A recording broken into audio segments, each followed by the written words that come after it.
Army, মনে করো তুমি সাউথ কোরিয়া যাওয়ার ভিসা পেয়ে গেছো। তোমার স্বপ্নের দেশ সাউথ কোরিয়াতে চলেও গেছো। বিটিএস এর কনসার্টের টিকিটও পেয়ে গেছো। এখন তুমি বিটিএস এর কনসার্টও দেখতে চলে গেছো। আমাদের সাতরাজারাও এন্ট্রি নিল, গানও শুরু হলো। একে একে আমাদের সাতরাজারা গান গেইলো। এক পর্যায়ে কনসার্টও শেষ হয়ে গেল। আমাদের সাতরাজাদের বিদায়ের সময় হলো। তখন তুমি না চাইতেও কান্না করছো। কেউ একজন সামনে থেকে বলে উঠলো, তোমার মন খারাপ কেন? তুমি সামনের দিকে তাকিয়ে দেখলে তোমার ভালোবাসার মানুষটা তোমার সামনেই দাঁড়িয়ে আছে। তখন জাংকুক বলল, তোমার মন খারাপ কেন? তুমি বললে, আজকে আমার জীবনের সব ইচ্ছা পূরণ হয়েছে, শুধু একটা ইচ্ছা বাদে।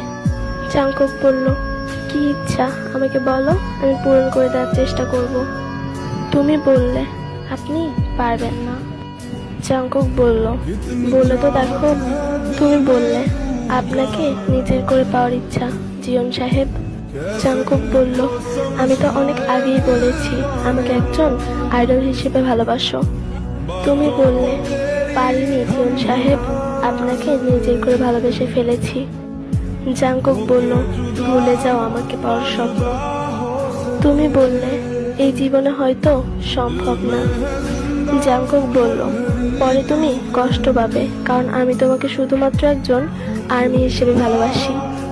তুমি বললে, হন না আপনি অন্য কারো, তাতে কি আসে যায়, আমি না হয় আপনাকে দূর থেকেই ভালোবাসবো।